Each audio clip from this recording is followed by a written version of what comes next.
Investment fluctuation reserve की बात करते हैं हम। आज का जो टॉपिक है आपका वह इन्वेस्टमेंट फ्लैक्चुएशन रिजर्व। देखो नाम से पता चलता है इन्वेस्टमेंट फ्लैक्चुएशन रिजर्व। लास्ट में हमने पढ़ा था वर्कमैन कंपनसेशन के, इसके 4 केसेस देखे थे। आज हम बात करेंगे इन्वेस्टमेंट की, इसके भी 4 केसेस देखेंगे। पहले समझो इन्वेस्टमेंट फ्लैक्चुएशन रिजर्व क्या है। इन्वेस्टमेंट फ्लैक्चुएशन रिजर्व मतलब आपने रिजर्व बना के रखा है कि इन्वेस्टमेंट में अगर कुछ फ्लैक्चुएशन होगा तो इसको देखें। रिजर्व देखो इन्वेस्टमेंट क्या है, आपने कहीं पैसा लगा रखा है तो फ्लैक्चुएशन तो हो सकता है बढ़ जाए, हो सकता है घट जाए, या हो सकता है सेम रहे। तो याद रखना आपने प्रॉफिट बचा के रखा है कि कल को अगर इन्वेस्टमेंट की वैल्यू में कुछ शॉर्टेज होता है, लॉस होता है, तो इस रिजर्व से बीट कर सको। यानी इन्वेस्टमेंट फ्लक्चुएशन रिजर्व पे तभी फर्क पड़ेगा जब इन्वेस्टमेंट की वैल्यू कम होगी, तो आपको लॉस होगा तो आपको रिजर्व की जरूरत पड़ेगी। देखो अगर आपको लॉस ही नहीं होता आप रिजर्व से क्यों निकालोगे, सीधी सी बात है ना। हमने प्रॉफिट बचा के रखा है और हम कमाए जा रहे तो उसको हम क्यों निकालेंगे और भरेंगे ना उसमें।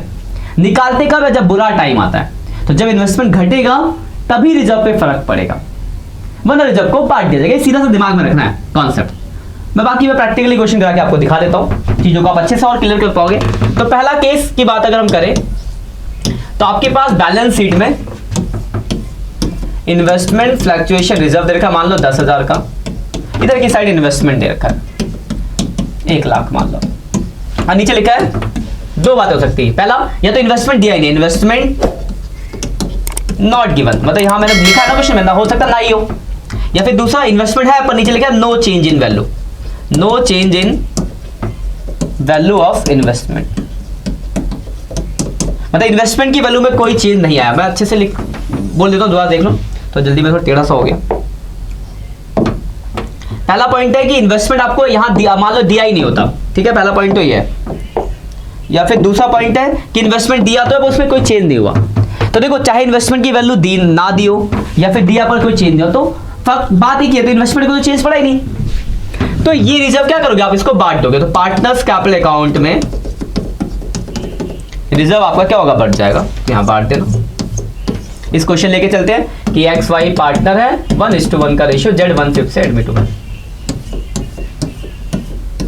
X Y Z. जब यहां बांटोगे IFR तो 5,000 बढ़ जाएगा।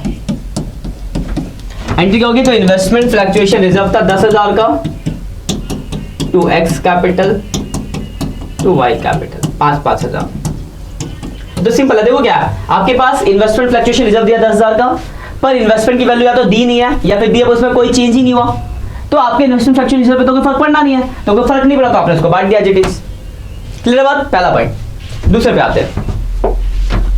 आपके पास बैलेंस शीट में कैसे सेकंड है, आपके पास बैलेंस शीट में इन्वेस्टमेंट फ्लक्चुएशन रिजर्व दिया है IFR 10,000, इन्वेस्टमेंट भी दिया है 1 लाख, और नीचे बोला गया है इन्वेस्टमेंट इंक्रीज बाय 20%, इन्वेस्टमेंट 20% से बढ़ गया।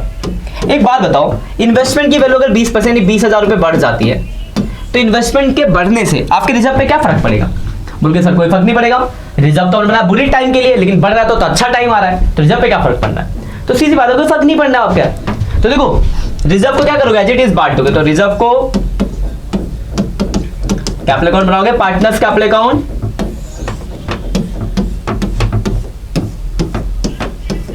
एक्स वाई जेड पार्टनर से कैपिटल अकाउंट बनाओगे, यहाँ पर रिजर्व बांट दोगे। इन्वेस्टमेंट फ्लक्चुएशन रिजर्व 5,000 बांट दोगे दोनों में, ओल्ड रेशियो में। और जो ये वैल्यू 20,000 बड़ी इन्वेस्टमेंट की वो आपके लिए फायदा है, तो रिवोल्यूशन अकाउंट के डेबिट में आएगा, वो क्रेडिट में फायदा हुआ तो 20,000 बढ़ गया। और बैलेंस शीट जब बनाओगे तो वहां पर नई वैल्यू लिख दोगे। तो देखो कुछ नहीं हुआ, पूरा रिजर्व बढ़ गया। इन्वेस्टमेंट का जो चेंज होता है आप पढ़ते आ रहे हो कि इन्वेस्टमेंट बढ़ा है तो रिवोल्यूशन का क्रेडिट में आएगा। एंट्री की बात की जाए तो इन्वेस्टमेंट फ्लक्चुएशन रिजर्व था 10,000 का, इन्वेस्टमेंट की वैल्यू बढ़ी तो रिजर्व पे कोई फर्क नहीं पड़ा, तो पूरा का पूरा रिजर्व डिस्ट्रीब्यूट हो गया। पहली बात ये रिजर्व डिस्ट्रीब्यूट हो गया, आपने देखो हमने डिस्ट्रीब्यूट किया है। और इन्वेस्टमेंट की जो वैल्यू उसकी एंट्री तो आप जानते हो, इन्वेस्टमेंट की वैल्यू बढ़ी तो रिवोल्यूशन का क्रेडिट में आएगा, तो क्रेडिट में लिखा तो उसकी entry investment account debit to revolution account 20,000 लिखा। अगर मैं टोटल कर दूं गलती से इसका तो रिवोल्यूशन प्रॉफिट आएगा, सीधी बात है, तो उसकी एंट्री होगी revolution account debit to X capital और टू वाई कैपिटल, तो 20,000 का प्रॉफिट होगा, इक्वल रेशियो तो 10 और 10। तो देखो आपने 2 केस देखे। पहला केस क्या था कि इन्वेस्टमेंट की वैल्यू में कोई चेंज नहीं हुआ तो पूरा का पूरा रिजर्व बांट दिया आपने, कोई डाउट नहीं होगा मेरे हिसाब से। दूसरा, इन्वेस्टमेंट की वैल्यू बढ़ गई तो बढ़ने से भी रिजर्व पे कोई फर्क नहीं पड़ेगा, पूरा का पूरा रिजर्व बांट दिया, जो बढ़ा उसका जो आप ट्रीटमेंट जानते हो रिवर्सिंग का क्रेडिट में लिखते हो उसकी एंट्री आपने करी। तो मेरे हिसाब से कोई डाउट होगा स्क्रीनशॉट ले लो, पिछला लिख लेना इसको ना, ये दूसरा। अब आते हैं अगले केस पे, तीसरा केस। बैलेंस शीट में इन्वेस्टमेंट फ्लक्चुएशन रिजर्व दिया है 10,000, मान लो 20,000 का, और यहाँ पे इन्वेस्टमेंट भी दिया है 1 लाख का इन्वेस्टमेंट है, और नीचे एडजस्टमेंट है इन्वेस्टमेंट रिड्यूस बाई 10%। और फोर्थ केस में लिखता हूँ साथ में, तो आप अच्छे से कंपेयर करवाओगे और डिफरेंस जान पाओगे दोनों में क्या है। इन्वेस्टमेंट फ्लक्चुएशन रिजर्व दे रखा 1,20,000 का, मान लो 20,000 है, ठीक है, और इन्वेस्टमेंट है मान लो 1 लाख रुपए का। मिटा देता हूँ, गलत हो गया, सही से नहीं लिखा है, ठीक है, दोबारा लिख देंगे। तो आपके पास बैलेंस शीट में इन्वेस्टमेंट फ्लक्चुएशन रिजर्व है कितने का, 20,000 का, इन्वेस्टमेंट भी है 1 लाख रुपए का, लेकिन नीचे लिखा है इन्वेस्टमेंट रिड्यूस बाई मान लो 40%। तो अगर आप ध्यान से देखो दोनों में डिफरेंस, यहां 10%, यानी यहां पे आपका इन्वेस्टमेंट जो है 10,000 रुपए कम हुआ है, लेकिन यहां देखो 40%, यानी इन्वेस्टमेंट कितना कम हुआ है, 40,000 कम हुआ है। देखो रिजर्व 20,000 का है, 20,000 का रिजर्व है, पर वैल्यू कितनी कम हो गई, 40,000। रिजर्व से एडजस्ट नहीं किया जाता, 20,000 का रिजर्व है लेकिन वैल्यू कितनी कम है, 10,000, ये रिजर्व से एडजस्ट किया जाता है। दोनों डिफरेंस क्या, पहला केस में क्या है, इतना कम हुआ है कि आप रिजर्व से एडजस्ट कर सकते हो, और दूसरा है कि इतना कम हुआ कि रिजर्व से ज्यादा हो जाए। तो दोनों की ट्रीटमेंट देख लेते हैं, चलिए इसकी बात करते हैं। देखो बैलेंस शीट जब बनाओगे नई वाली, वहां तो नई वैल्यू लिख दोगे इन्वेस्टमेंट की, कि इन्वेस्टमेंट भाई 90,000 का हो गया। और जब आप पार्टनर्स कैपिटल अकाउंट बनाओगे, पार्टनर्स कैपिटल अकाउंट, तो बटेगा यहाँ XYZ में बांटना है आपको भाई। तो जब बांटने की बारी आएगी यहाँ पे इन्वेस्टमेंट फ्लक्चुएशन रिजर्व, तो 20,000 का रिजर्व था, 10,000 वैल्यू कम हो गई, तो 10,000 को बांटोगे 5,000। ठीक है, 20 का रिजर्व था, 10,000 जो वैल्यू कम हुई रिजर्व से एडजस्ट करके बाकी 5,000 को बांट दिया। एंट्री क्या होगी, तो इन्वेस्टमेंट फ्लक्चुएशन रिजर्व है 20,000 का,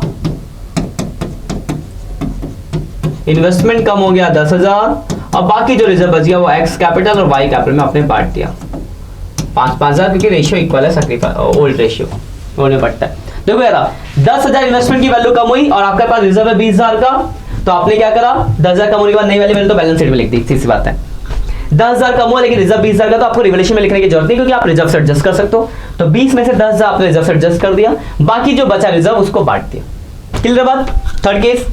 अब आते हैं फोर्थ केस पे। यहाँ पे देखो क्या है, देखो बैलेंस शीट में तो नई वैल्यू आप लिख दोगे कि हाँ इन्वेस्टमेंट भाई अब बच गया सिर्फ 60,000 का, तो आपने 60,000 लिख दिया। जब बनाओगे बैलेंस शीट क्वेश्चन के अंदर बनाते हैं ना revolution balance sheet partners capital, और रिजर्व था 20,000 का, घट गई भाई वैल्यू 40,000, तो रिजर्व तो पूरा का पूरा खत्म, भेजने के लिए तो कुछ बचा नहीं, लेकिन एक्स्ट्रा अभी भी आपको 20,000 रुपए का दिख रहा है लॉस, तो वो आ जाएगा आपके रिवोल्यूशन अकाउंट के डेबिट में 20,000 रुपए, क्योंकि रिजर्व नहीं है। तो जब रिजर्व नहीं होता तो वो लॉस जो होता है वो रिवोल्यूशन अकाउंट से एडजस्ट करते हैं, तो 20,000 रुपए आ जाएगा रिवोल्यूशन के डेबिट साइड में। एंट्री क्या होगी, तो इन्वेस्टमेंट फ्लक्चुएशन रिजर्व है आपका कितने का, 20,000 का, लेकिन इन्वेस्टमेंट कितना कम हुआ भाई, तो इन्वेस्टमेंट कम हुआ 40,000, तो 20,000 रुपए आप कहां से एडजस्ट करोगे, तो रिवोल्यूशन अकाउंट से एडजस्ट करोगे 20,000 रुपए। और जब आप रिवोल्यूशन से एडजस्ट करो तो आपको लॉस होगा, तो लॉस बांटने के X capital Y capital to revolution account, 20,000 का लॉस हुआ, इक्वल बांटोगे 10,000। तो ये 4 केसेस है इसके ऊपर, एक एक करके मैं दोबारा डिस्कस कर देता हूं। ये बहुत इंपॉर्टेंट है, पिछला और आज का लेक्चर जो हम पढ़े। देखो पहला केस इन्वेस्टमेंट फ्लक्चुएशन रिजर्व में, पहला केस क्या था कि आपके पास इन्वेस्टमेंट फ्लक्चुएशन रिजर्व दिया कितने का, 10,000 का, और इन्वेस्टमेंट की वैल्यू में कोई चेंज नहीं, या फिर कोई इन्वेस्टमेंट की वैल्यू के बारे में बोला ही नहीं, बात ही नहीं की, बात एक ही होती दोनों में। तो पूरा का पूरा रिजर्व क्या करना, आपको बांट देना, तो हमने पूरा का पूरा रिजर्व बांट दिया, ओल्ड पार्टनर रेशियो में, तो 5,000 रुपए बांट दिए, इसकी जनरल एंट्री। क्लियर होगा मेरे हिसाब से, ये पॉइंट स्क्रीनशॉट ले लो इसका। अगले पे देखो दूसरा केस, दूसरे केस में देखो क्या है, आपके पास इन्वेस्टमेंट का रिजर्व है 10,000 का, और इन्वेस्टमेंट की वैल्यू 20% बढ़ गई, तो अगर इन्वेस्टमेंट की वैल्यू बढ़ गई तो भी आपके रिजर्व पे कोई फर्क नहीं पड़ना, वैल्यू बड़ी अच्छी बात है, रिजर्व तो जैसा था वैसे रहेगा, रिजर्व बुरे टाइम पे निकाला जाता है, जब घटेगा बढ़ने पे थोड़ा निकाला जाएगा। तो रिजर्व देखो 10,000 का जो रिजर्व था, कलर में थोड़ा दूसरा कलर ले लेता हूं, तो रिजर्व तो 10,000 का रिजर्व हमने बांट दिया यहाँ पे, तो रिजर्व 10,000 पूरा बांट दिया क्योंकि रिजर्व पे कोई फर्क पड़ा नहीं। और इन्वेस्टमेंट की वैल्यू 20% बढ़ गई, तो 20,000 रुपए बढ़ी, तो जो 20,000 बढ़ी वो रिवॉल्यूशन के क्रेडिट साइड में आया, और नई वाली जो बैलेंस शीट होगा वहां पे 1,20,000 लिख दोगे। तो रिजर्व बांटने की एंट्री हुई पहली, जो वैल्यू बढ़ी उसको लिखने की एंट्री, उससे आपको प्रॉफिट होगा उसकी एंट्री। ठीक है, क्लियर बात? ये भी देखो, स्क्रीनशॉट ले लो। अगले पे आते हैं। अगला क्या है? इन्वेस्टमेंट रिजर्व था 20,000 का, इन्वेस्टमेंट की वैल्यू घटी है, पर कितनी घटी? सिर्फ 10,000 रुपए घटी है, तो आप रिजर्व से एडजस्ट कर सकते हो। तो 90,000 तो बैलेंस शीट में नई वैल्यू आ गई। 20 का रिजर्व था, 10 वैल्यू घट गई, तो भाई 10 वहां से एडजस्ट हो गया।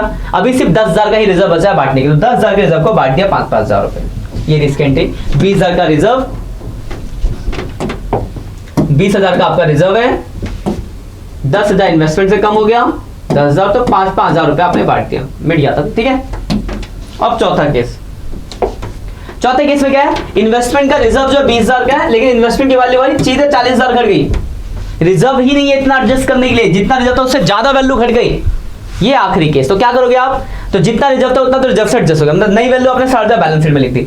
रिजर्व था 20, तो 20 आपने रिजर्व से एडजस्ट कर दिया, कोई रिजर्व नहीं है बांटने के लिए। अभी भी 20,000 का ऐसा लॉस है जिसके लिए रिजर्व नहीं है, तो वो लॉस आ जाएगा आपके रिवॉल्यूशन अकाउंट के डेबिट साइड में। ये risk entry. Investment fluctuation reserve था 20 का, वैल्यू घटी 40, तो 20,000 रिवॉल्यूशन एडजस्ट किया, लॉस हुआ एक रिस्क एंट्री। तो ये 4 अलग अलग कंडीशन थी इसकी। 4 कंडीशन हमने वर्कमैन कंपनसेशन की देखी थी लास्ट लेक्चर में, और आज हमने देखा 4 इन्वेस्टमेंट का। यही 2 टॉपिक है स्पेसिफिक, इसे बोल सकते हैं हम treatment of specific reserve in different cases. तो बहुत ही इंपॉर्टेंट है क्योंकि ये चारों चैप्टर में आपके काम आने वाला है, तो अच्छे से कर लेना इन दोनों लेक्चर्स को। Very very very important 4 chapter के लिए, समझिए एडमिशन में ही नहीं काम आएगा, चारों में काम आएगा। बार बार इसलिए मैं ये बात बोल रहा हूँ। ठीक है, बस इतना ही। वीडियो अच्छी लगी तो लाइक कमेंट करते रहे, शेयर करते रहे दोस्तों के साथ। आज के लिए इतना ही, मिलते हैं नेक्स्ट लेक्चर में, तब तक के लिए बाय बाय।